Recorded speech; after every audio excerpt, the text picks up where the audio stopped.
Palataya natin wala sa mga bagay na nakikita natin kundi sa Diyos na nag-iingat po sa atin.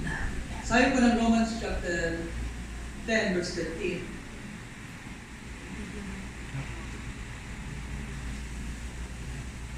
Ito po yung ating pag-aaralan. Call upon the name of the Lord and be saved. Pakiulit nga po. Call upon the name of the Lord and be saved. Diyan po makikita natin sa Romans chapter 10 verse 13. Sabi po diyan, for everyone who calls on the name of the Lord shall be saved or will be saved. Ang tanong, ito po, lahat po ba tumatawag sa Diyos? Amen. Lahat po ba nananalangin? Amen. No? Ang problema natin kung di tayo tumatawag sa Diyos na buhay. At ito pa isang problema kung mali talaga ang pagtawag natin sa Panginoon. Dalawang bagay po kasi na Paul sa nakalagay sa Bible. One is, sinulat po ni Paul in Romans chapter 10 verse 13. For everyone who calls in the name of the Lord or on the name of the Lord will be saved. Lahat ang tumawag at tatawag pa sa pangalan ng Panginoon ay maliligtas. Amen?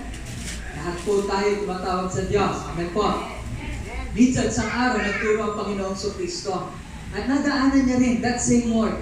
No po, pero bibigyan po natin ng differentiation ng pagkakahalintulad at the same time pagkakaiba.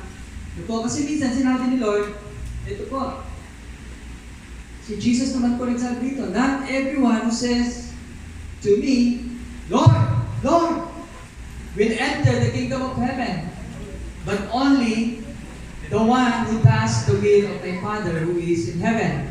Again, ulitin po natin. Pakibasa nga po with me. Not everyone who says to me, Lord, Lord, will enter the kingdom of heaven, but only the one who does the will of my Father who is in heaven. Sa Tagalog, hindi lahat ng tumatawag sa akin ng Panginoon ay makakapasok sa kaharian ng langit. Yun lamang gumaganap ng kalooban ng Diyos Ama. Ano po kaya ang pagkakaiba nito? Kasi sabi ni Paul, call upon the name of the Lord and you will be saved. Ano ang pagkakaiba nito sa sinabi ni Jesus? Sinabi ni Jesus ko, alam niyo po, marami po siyang kaharap. At hindi po lahat ng kaharap niya, totoo naniniwala ng palataya sa Kanya.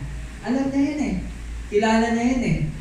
At alam ng Panginoon kung sino lang yung tumagal sa Kanya ng totoo. Amen po. Kilala ka ni Lord. Sabihin mo ako sa katabi mo, kilala ka ni Lord. Alam ng Panginoon ang puso mo. No? Higit kayong kilala ni Lord kaysa pagkakilala ko sa inyo. Amen po. Kaysa pagkakilala sa inyo ng inyong asawa, kaya ng inyong mga magulang. The Lord knows you. Si Jesus, nung kaharap niya po yung maraming mga tao, alam niya yung puso nila. No po? Tapos minsan, binanggit niya inano niya ito, dinaanan niya ito. Sabi niya, alam niyo ba, hindi lahat ng tumatawag sa akin ng Panginoon, makapapasok sa kanilang langit. Sino po kaya yung tinutukoy ni Lord? No po? Alam niyo po, nung ang Panginoong Kristo nagpapagaling, nagpapalaya sa mga demonyo, maraming humanga kay Lord. And some of them, yung iba sa kanila, they even copied, ginaya nila ang ginagawa ni Lord. But, hindi nila tanggap talaga ng totoo si Jesus. Gusto lang nilang gayahin kasi iba eh. Iba yung ginagawa ni Jesus. Sumisikat si Jesus, daming nakakalam, ang daming sumusunod. Iba.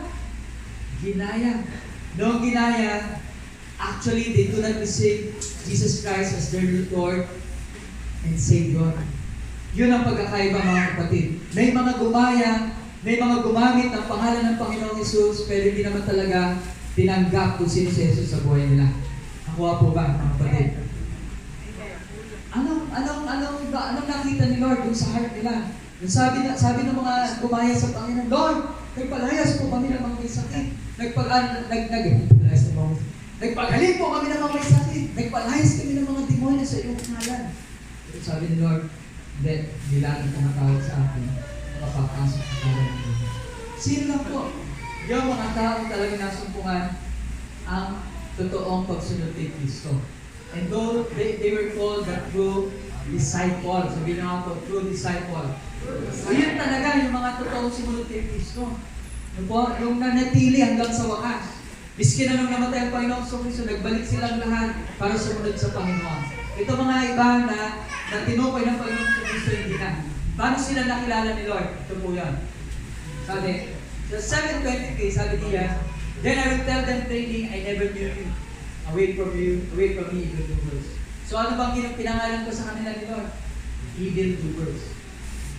They copied what Jesus do, what Jesus did, but actually their lives is not copying what the Lord Jesus had been taught. Yung tinuro ni Jesus, di nila ginagawa.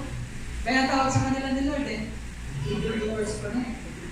Yung mga tao na hindi talaga nasungtungang mabago ang buhay dahil totoo nilang tinanggap si Lord. Amen po. Nasusundan po ba? Amen. Walang makapagtatago sa ating Panginoon kung sino talaga siya. That's the main difference sinabi ni Jesus na hindi lahat ng tumatawag sa akin, Panginoon, ay magpapasok talaga sa aking kaharian. Sino yung mga tao na yun? Those people who yung talagang hindi tumanggap ng totoo sa buhay nila kung sino si Jesus. Amen. Kasi po, pag talagang tinanggap natin si Lord sa buhay natin, darating po yung talagang totoong pagbabago. Amen po ba? Makikita at mararamdaman mo na binabago ka ng Diyos. At ikaw po ay lumalakad sa katwiran ng Panginoong Kristo. Amen? Yun po yung buhay natin Kung tinanggap natin si Lord, we have to walk. Kailangan natin lumakad, mabuhay sa katwiran ng Panginoong Kristo, sa katwiran po ng ating Diyos. Those who experience truthfully the salvation of Christ, the righteousness of Christ, the change in life, yung nabago po talagang buhay. Magbabago talaga po ang buhay ng isang individual pag totoong tinanggap niya si Kristo sa kanya pong buhay. Kasi pamumuhay niya po yun. Pamumuhay po ng isang tao yun. Amen po, katulad ng mga alagad kung paano nila pinamuhay ang Panginoon. Yung po talagang nakaranas nito, verse na ito. Yung sa Galatians chapter 2 verse 20. Natin ko po yan. Yan. Galatians chapter 2 verse 20, sabi niya, kaya hindi na ako nabubuhay ngayon, kundi si Kristo na ang nabubuhay sa akin. Sino daw po? Kristo. Yan. At ang buhay ko ngayon sa katawan ay kinabubuhay ko sa pamamagitan ng pananampalataya sa anak ng Diyos na nagmahal sa akin at inihandog pa. Naghandog pa ng kanyang sarili para sa akin. Sino po ito ko? Si Jesus. Amen? Sabi, hindi na ako ang nabubuhay para sa aking sarili. Si Kristo na ang nabubuhay sa akin. At kung meron na po ako nabubuhay ngayon, hindi na ako. Kundi si Kristo na, para kay Kristo na nagbigay ng buhay sa akin. Amen? Yan po, Galatians chapter 2 verse 20, pag naranasan po natin ito sa ating buhay, hindi na tayo ang nabubuhay para sa ating sarili. Si Kristo na. Amen? Si Kristo na nabubuhay para sa atin. Now, let's go back. Balik po tayo doon sa hottest issue na ating po pinag-uusapan. Ang buong mundo po ay nandito po sa tinatawag na hottest issue in our time. Ito po ang COVID-19 virus. At di po tayo lingid na po sa kaalaman patungkol dyan sapagkat every now and then kapag nagbukas po tayo ng TV, yan palagi ang tema ng mga balita. Very sensationalized na po sa ating po paligid ang nagaganap po patungkol po diyan. Ano po ang responde natin? Sabi natin kanina, we respond in faith. Tumutugon po tayo sa pananampalataya. Yan po, sapagkat ang ating Diyos ay buhay, nakaalam ang lahat ng mga bagay na nangyayari kaganapan sa ating pong mundo. Sabi ko kanina, ito pong nagaganap po sa atin, patikim lang na mga mangyayari pang much worse than this. Amen? Niniwala po ba tayo? Mas marami pang magaganap na worse than this. O mas higit pa, mas nakakatakot pa, mas malubha pa. Hindi lang natin alam kung by that time, kinuha na tayo ni Lord lahat. Through rapture or through the second coming of Christ. That's our hope. Yun po yung ating pag-asa. Ano po? Na dumating man ang mga kaguluhan, ang sabi po ng Bible, mayroong word o mayroong pong term na tribulation, dumating man po ang mga ganoon, inihanda na tayo ni Lord. Amen po? Inihanda na tayo ng Panginoon. And hindi natin alam kung bago dumating yung panahon na yon, yung sabi, mas kaya hindi pa magaganap sa liputan, ay baka nauna na tayong kinuha ni Lord. Amen po?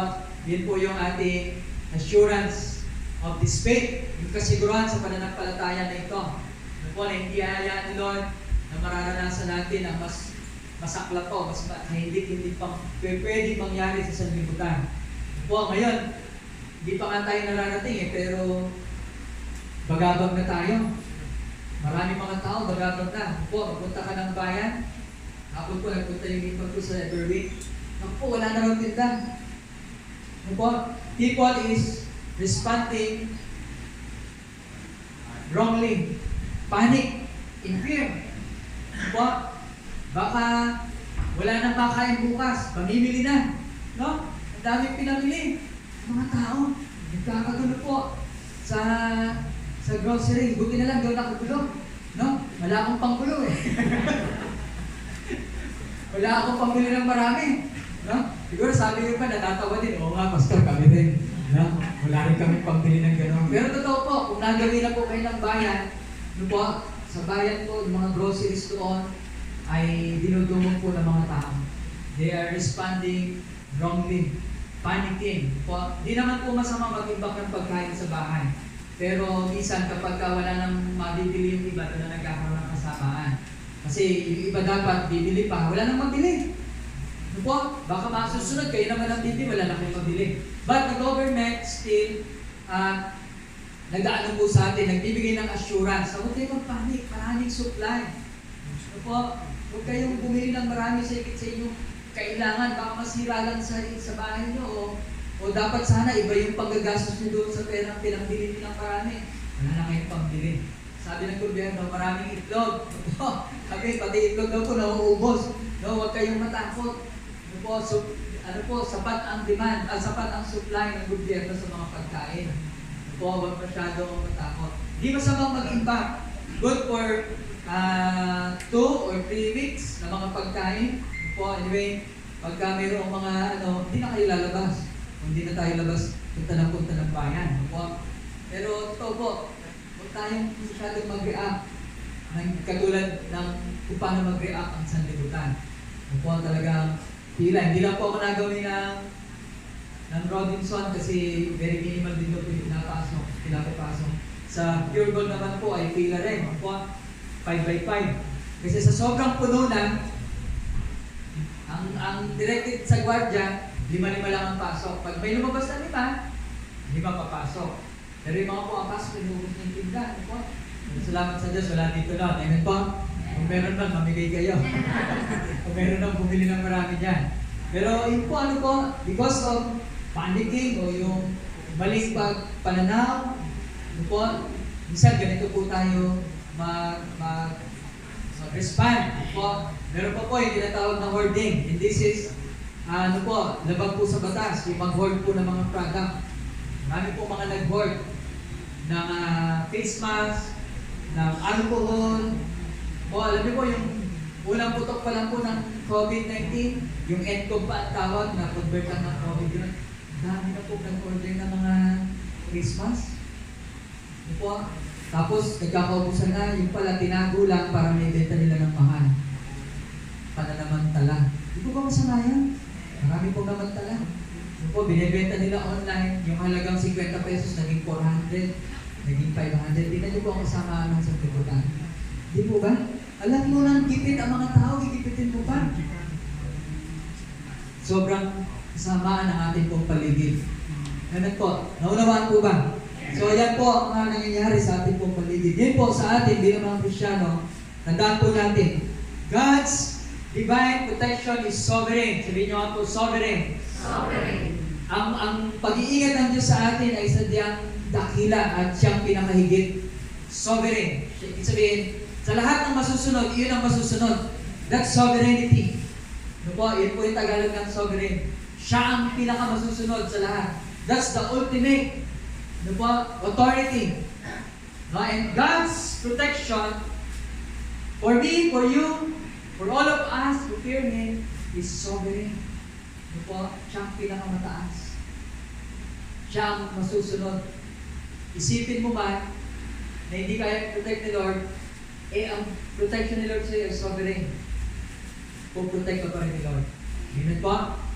And one good thing sa ating pong buhay Kristiyano is to believe, yung pong maniwala at nanampalataya tayo. Yun lang yung pinakamagandang sandakan natin. Ano po? At mayroon po mga ginamit si Lord. Meron po 3 major attributes si Lord sa ating mga buhay as His sovereign protection. Number 1, ito po, His blood. Hindi nga po, His blood. Ang dugo ni Kristo. Ang dugo ni Kristo tumapong doon sa krus. That's our sovereign protection. Alam niyo po, the blood of Jesus is the foreshadow of what God did doon po sa buhay ng mga Israelita, doon po sa panahon ng Egypt, Israelites, deliverance. Deliverance ni Lord sa mga Israelites. Nung dumating po yung salot ng kamatayan, sabi ng Panginoon, anghel ng Panginoon, magpapadala ako ng kamatayan. Si kamatayan, ipadadala ko dun sa Egypt. Pero, nililigtas ko ang mga anak ko. Sabi mo. Sino mga anak niya? The Israelites. In our time, sino mga anak niya? Tayo po yun. Ano po? Sabi ng Panginoon, magpatay kayo ng lamb. Magpatay kayo ng tupa. Walang bahid dungis. Bata, walang bahid dungis na tupa. Kakatayin, ibubuhos ang dugo. Yung dugong tatapon, ipapahid sa bawat hamba ng mga tahanan ng aking mga anak. Ninyo, mga Israelita, sabi ko noon. At pagdating ng kamatayan, spirito ng kamatayan, lahat ng mga kakitaan ng mga hamba na may dugo, lalampasan ng kamatayan. Dumating po yung gabi, ginawa ng mga Israelita ang tinutos ng Lord, ng Diyos. Nagpatay ng mga tupa, yung dugo, ipinahid sa mga hamba ng kanilang mga pintuan. Dumating po yung gabi, 12 midnight, dumating po ang kamatayan, spirito ng kamatayan. Dinalaw po ang lahat ng bahay doon po sa Egypt. And this is God's protection. Lahat po ng may pahid ng dugo, nilampasan ng kamatayan. Ang pahid ng dugo, nilampasan. Ang pahid ng dugo, nilampasan. Lahat po ng walang pahid ng dugo, pinasok, pinatay lahat ng mga panganay. Maging ang mga hayop na panganay, na pinanganak na panganay, na mga alaga nila, pinatay. Noong gabi po na iyon, umaatungan po ang buong Ehipto. Nag-iiyakan, nagtatangisan, naririnig lang po ng mga anak ng Diyos sa kanila pong paligid.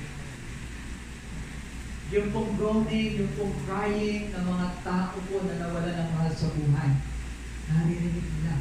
And this is the good thing. Narinig lang nila, pero hindi naganap sa kanila.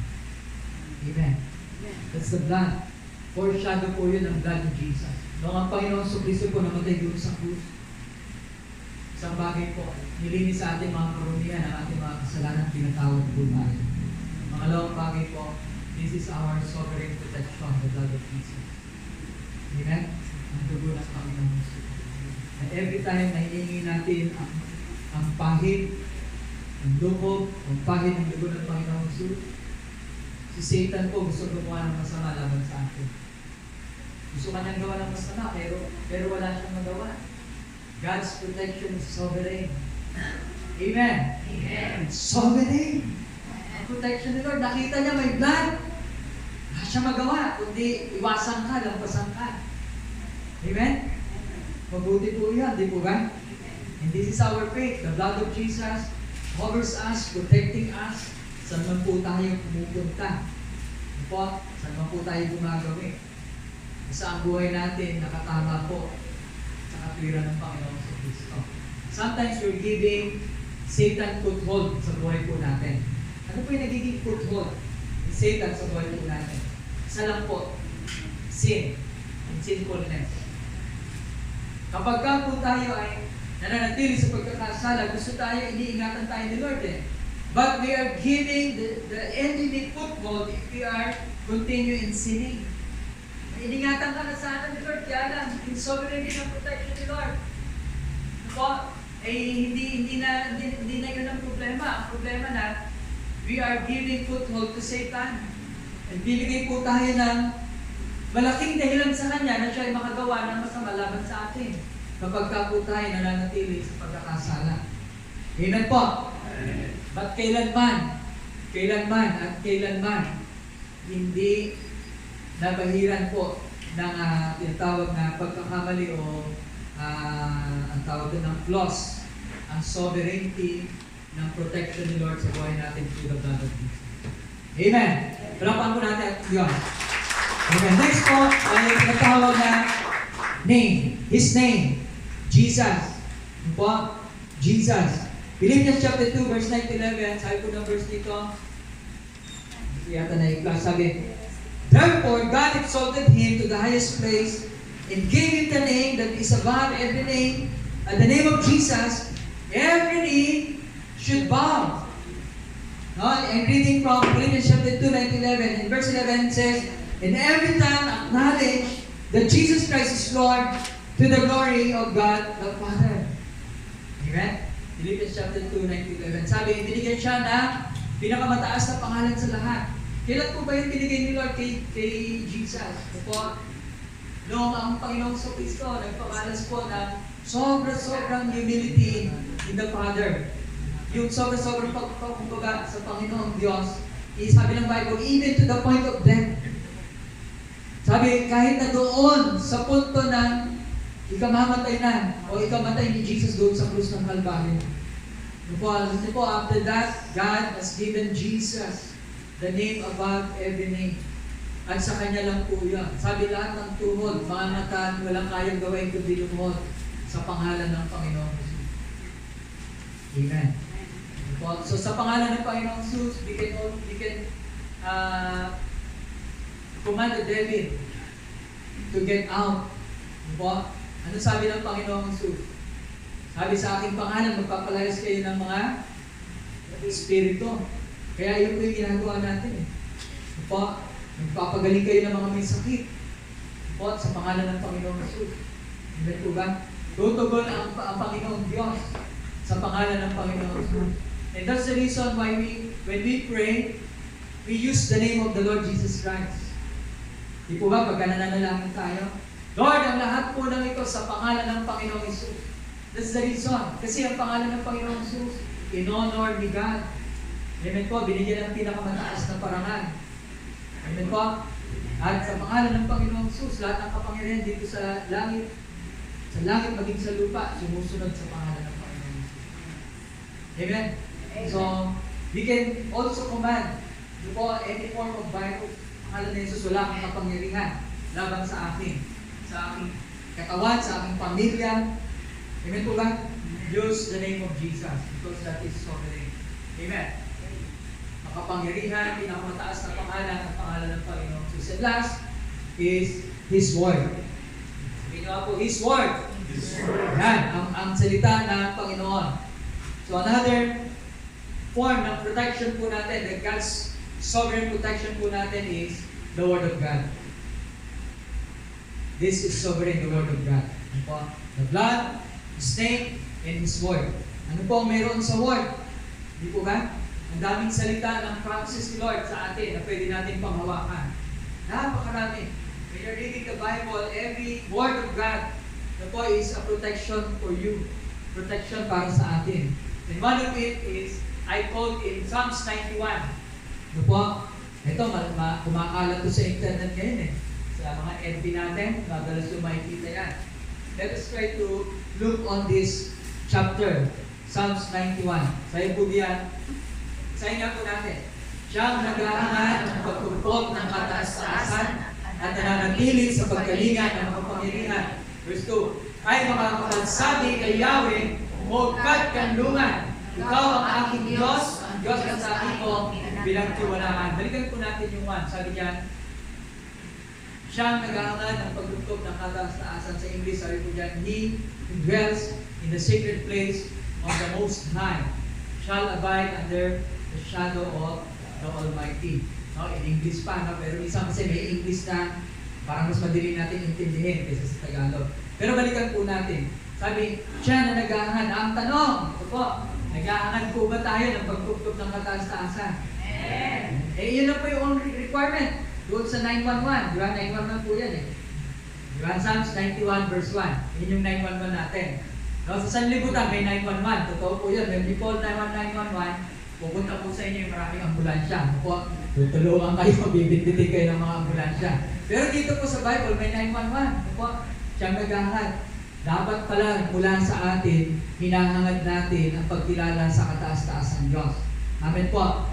Hinahangad natin ang pagkilala ng kataas-taas o sa kataas-taas ng Diyos na meron tayo walang iba kundi ang Diyos na buhay. Amen. Amen. Sabi, nananatili sa pagkalinga ng mga pangyarihan. Nag-stay ka roon. Huwag kang aalis doon. Again, paano ka umaalis doon? Pag hindi mo sinusunod ang Diyos, pag ginagawa mo yung sarili mong kalooban, inilis ka na ni Lord sa kasalanan, bumabalik ka pa rin. Yun yung pag-alis o yung inyong hindi pa nanatili. We are giving the enemy, Satan, his foothold to do something against us. Yung makagawa ng mali o masama sa atin. Amen po ba? Yung naghahangad po lang pagkukup ng kataas-taasan, sabi, hinahanap mo yun, nagtatago ka doon. Amen po? Nagnanatili tayo doon. Huwag tayo aalis. Sabi mo sa katabi mo, huwag ka aalis doon. Huwag ka aalis kay Lord. Amen po? Ang nagiging problema natin, isa sinisisa natin ang Lord, pero hindi natin naintindihan, tayo pala ang umalis sa Kanya. Naunawaan po ba? Ay Lord, ba't ganito naman nangyari sa buhay ko? Sabi mo, ganyan, ganon. Hindi mo naintindihan, ikaw pala ang umalis sa Kanya ang pag-iingat. Diba? Hindi ka na nagtili. Sabi dyan, the requirement is to stay. Amen po? Manatili ka sa paggalinga ng mga pangyarihan. Huwag ka aalis doon. Paano tayo umaalis?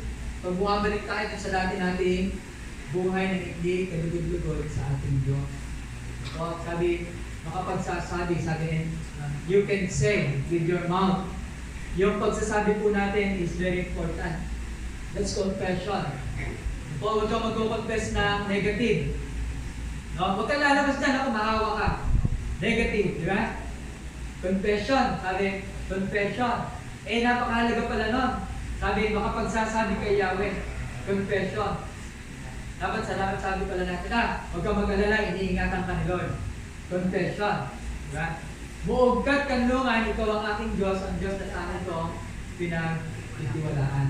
We can always say pala ganoon. Lagi pala natin masasabi, hindi ako natatakot, iniingatan ako ng Diyos. Ang Diyos ay nasa akin at sumasa akin. Sinong laban sa akin? Diba? Sabi ng Romans chapter 8. Diba? If God is for me, if God is for us, who can be against us? Amen? Sabi ng Bible eh. No? We can always say with our mouth, with our word. You can always say it. Sometimes we can think about negative things. Pero huwag mo nang sasabihin. Hindi ka naririnig ng kaaway. Amen po? Pag nilabas mo yung mga negative things, doon ka narinig. Hindi po ba? Pag naisip mo palang magkasala, hindi mo pa nilabas, hindi mo pa inak, hindi mo pa sinabi, hindi ka pa nagkasala. No? But the moment you do it, you say it, doon ka na nagkasala. Doon na narinig si Satan yung iyong word. Amen po? Kaya sabi dyan, makapagsasabi kay Yahweh. Lagi nating masasabi, Lord, thank you. Ikaw ang aking refuge. Ikaw ang aking protection. Ikaw ang aking deliverer. Ikaw ang aking healer. Amen po? Amen. Huwag ka magsasabi, naku, ba't ito sa gusto? Hindi yata ako gagaling. Sinabi mo eh. Huwag mo sasabihin. Sabi ko sa'yo, huwag mo sasabihin. Huwag mo sasabihin mga negative things. Naku, paano ba ito? Hindi yata ako magkakapera. Ha? Ngayon po, sabi, let us always try to see the good things from the bad things. Ano po yung bad? Lockdown o yung tinatawag na community quarantine. Po, ayaw pag sabihin lockdown, pero community quarantine, sabi ng government. Pero sa totoo po, negative man po yun. Marami pa rin daw po palang positive. Alam mo yung negative? Naku, isang buwan nga walang trabaho. Ano ka magtatrabaho kung isasara yung Manila? Di ba yung mga nagtatrabaho sa Manila? No, hindi ka na palalabasin doon pag pumasok ka. Negative. Pero sabi, let us try to look on the positive things ng situation. Alam niyo po, the good thing from our President, he can always decide yung tinatawag na unpopular decision. Ano yung mga unpopular decision? Yung mga mahirap decision ng bagay. Di ba? Sometimes na pagka-decide ng isang presidente, babagsak yung kanyang rating. But the good thing about the president, hindi siya natatakot doon. Kahit na mahirap yung gagawin niyang desisyon. Hindi po? Mahirap kaya nun. Sinarami yung Maynila, baka maraming mag-rally. Pero, yan po yung presidente natin. Yan po, kaya niyang tayuan. Kung sinara niya po yung Boracay, daming nagalit, pero nakita nila, mas maganda pala nung sinara yung Boracay. Those were yung tinatawag na unpopular decisions from a good or a strong leadership or a strong president. Amen po. Sino nakagawa na? Si Duterte lang po nakagawa na. Diba? Yung ibang presidente, takot gawin yan eh. Takot isara yung Boracay. Pero kung sinara yung Boracay, mas maraming natuwa pagkatapos. Oh, naging friend ulit. Yung Boracay, ngayon po, sinara ang Maynila o sinasara yung Maynila. Tawag na, hindi man cool, pero tawag pa nila, lively lang. Pero, ewan ko, kung nagbigay na sila ng mga procedures kung paano gagawin yun, nalilito pa ang marami. Pero, ito yung isang mahirap na decision para sa isang presidente. Pero nagawa niya. No, the positive things about that, alam po, una, napahinga ang Maynila. Hindi po ba napahinga ang Maynila?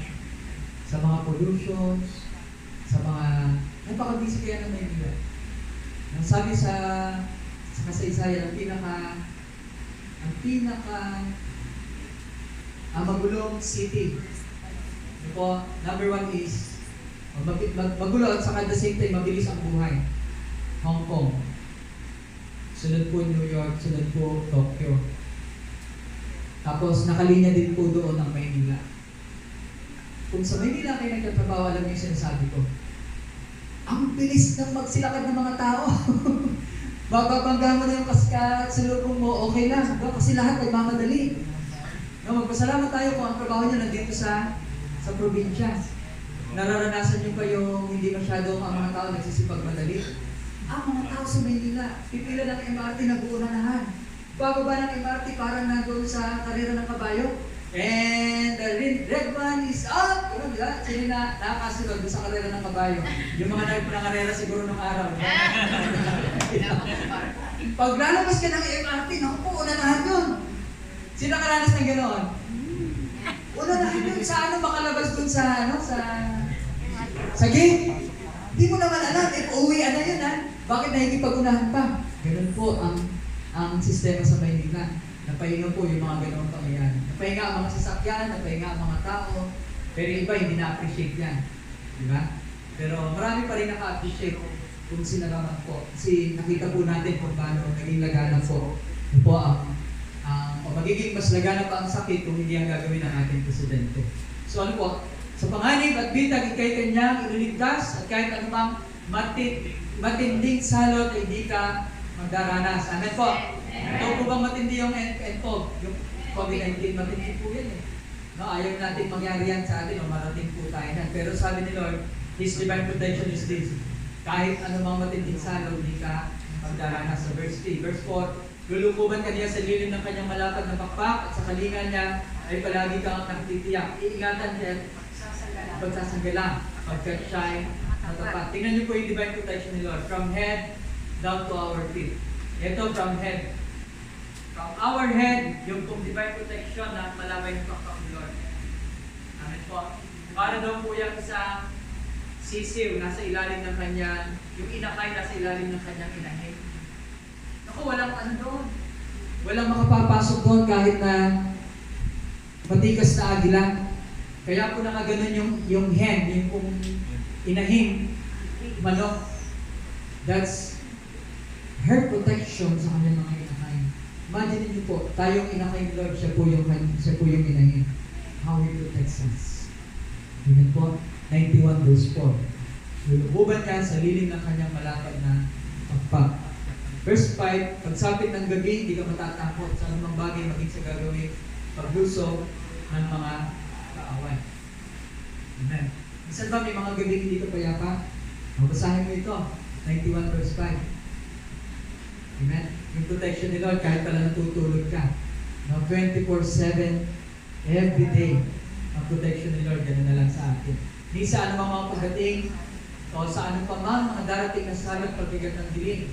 So pagpuksay, wala kang takot sa araw man dumating. O yung spirit of death na dumating po sa Israel, sa Egypt ay salot po yun. Spiritual death o yung spirit of death na papatay po na sinabi ng Panginoon. Gabi po yun dumating. Pero ito sabi, dumating man yun, pagkagat ng dilim, hindi ka hindi ka dalutan. Ito, verse 7, kahit na magbuwal sa iyong harapan, 1,000 tao, sa iyong paligid, ang bilang ng patay maging 10,000, hindi ka matatakot at natitiyak kung hindi ka sabi, sa iyong side, sa iyong right side, 10,000 dito, 1,000 dito. Totoo ko ba nangyari yan? Totoo. No, manood ka ng TV.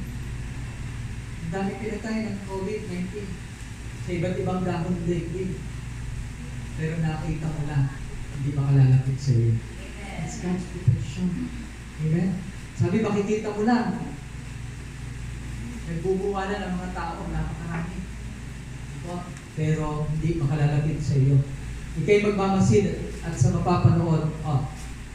Magmamasid at sa panonood, mapapatunayan iyong makikita at taong sa may pinagusahan. Verse 9, sapagkat si Yahweh ang iyong ginawang tagapagsanggalang at pinili mo mag-iingat sa iyong kataas-taasan. Di mo aabutin kay mapahamak, di mararanasan kahit anong uling paghihirap sa iyong karaanan. Amen po ba ron? Next, verse 11, sa kanyang mga anghel ikay tatagabilin sa anumang damo maparoon, tiyak kang iingatan. Imagine the angels are with us, protecting us. Hindi mo nakita. Diba? Pero that's the works of the angels sa buhay po natin. Amen po? We still believe in angels. Sabi, ang hirap daw po sa mga Kristiyan, mas naniniwala pa sa demonyo kaysa angel. Diba? Kung may demonyo rito. Hindi mo ba alam na may anghel para sa iyo? Amen po? No? Huwag tayong mas sensationalize ang demons over the angels. Hindi po. Hindi po, ang mga anghel ng Diyos ay nasa sa atin. Amen. Nakikipagtunggalian kay Satanas. Imaingatan lang po tayo. Amen po? Katulad nung isang patotoo ko po rito, one day, o one Sunday, ano po, how God protected me doon po sa freak accident na kung hindi ako protect ni Lord ng Panginoon, di baka wala na ako sa inyo. Ano po? Yung bagsakan po ako ng times in a split seconds. Pagtapat ko, pagyuko ko, bumagsak yung tiles. Dito po sa likod ko, hindi po ako natutulog ng nakamaong. That time, natulog po ako ng nakamaong na short. Matigas po yung tawag dito. Yung paha. Doon po tumama yung pointed na 30/60 na tiles. Pagbagsak po dito, gano'n na lang po sa akin pong spinal cord. 1 inch away. Yung pointed, yung sharp point ng tiles. Ito. Nung bumagsak pa siya, hindi ko siya nabasag. So kung tinamaan yung spinal cord, tinamaan something dito sa likod ba, wala na ako. Pero nakita ko po, ang pag-iingat ng Diyos, gano'n na lang. Ganun po, sovereign. Po, sa kanilang mga kamay kay alalayan at sa mga bato, paamo hindi nasasaktan, iyong katapakan kahit mga ahas o iyong mabagsik, di ka maano sa mga serpented, di mo magbabangis. Sabi, apakan mo hanggang paa na yan, di ba? Kanina, ulo, ngayon hanggang paa, protection ni Lord, 14. Sabi ng Diyos, iniligtas ko ang mga tapat sa akin. Sino daw po? Mga tapat. Ano po? At ingatan ko ang sinumang taong ako'y gigilalin. Verse 15, kapag sila'y tumawa, laging handa ako na sila'y pakinggan. Aking sasamahan at kung may problema, isasatulungan. Aking iniligtas na po sa ay kararamalan. Biruin mo, may reward ko tayo, no? May Lord, pag nanatili tayo tapat hanggang wakas. Sabi, at verse 16, at sila'y bibigyan pagkagatipalaan ng mahabang buhay. At nakatitiyak, tatamuhin nila ang aking kaligtasan. Amen? Amen. Lapan niya po natin ang Diyos. His blood, His name, His voice. Patuloy tayo mag-ipon ng mga salita ng Diyos sa ating mga puso at isip. Those are the words na po pwede mag-ingat po sa atin anytime, anywhere, 24/7. Ito po ang buhay po natin. Ang mga salita ng Diyos, ingatan po tayo. Ngayon po, nung simula po kumalat ito pong virus na ito, marami po ang nangamba. Marami po mga tao nag-respond wrongly. Ito po, sa kanila pong pag-respond. Sabi ko po kanina, no, kala ko sa ibang bansa ko lang makikita yung panic buying po, pati mga Pilipino pala, marunong yung panic buying. Ganun po sila mag-respond. Po, pero sa atin, salamat sa Diyos, we respond in faith. Amen. Pag sabi mo nga sa mga tabi mo, mag-respond ka sa pananampalataya. Amen.